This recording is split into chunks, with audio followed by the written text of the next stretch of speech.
Speaker of the House Mike Johnson is talking about what he expects the Republican-led Congress to get through during the first 100 days of the incoming Trump administration. Well, part of that involves extending the 2017 Donald Trump tax cuts.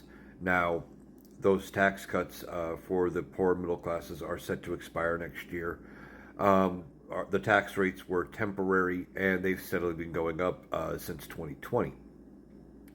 Now, we'll see how far they extend it. Some experts are saying by extending the Donald Trump tax cuts, it could lead to a $4 trillion in deficit additional for over the next decade.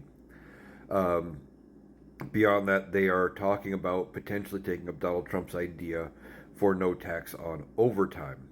But with the no tax on overtime thing, Donald Trump has already talked about, and so has J.D. Vance, about this idea of changing it from a 40-hour work week to a 160-hour work month.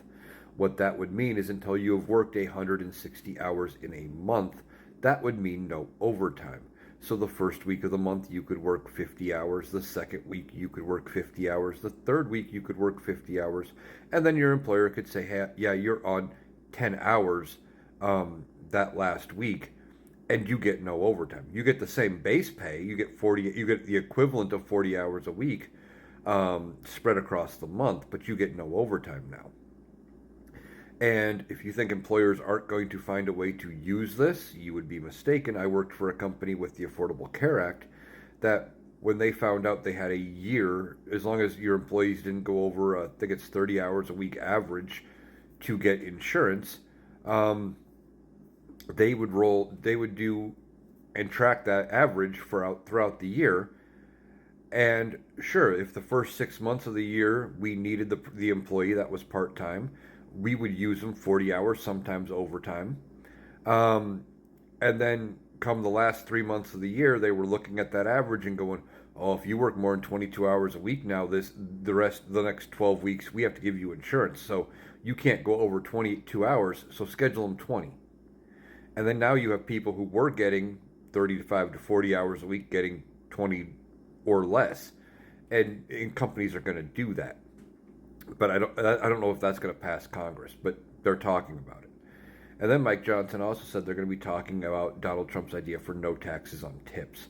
Now, I guarantee you that is not as big of a thing for the low-income people, like your favorite waiter, waitress, things like that.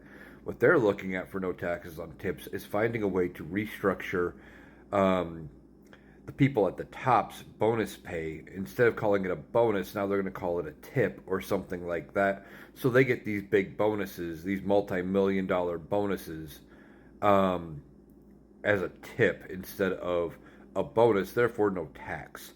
So we'll see how they restructure that tax code. They've also talked about potentially what they need to do to offset these tax cuts, and on the table being discussed is cuts to food stamps and Medicaid, Medicare, and cutting the Affordable Care Act subsidies that allow a lot of people to get insurance. Now, they have very thin margins in both chambers of the House and the Senate.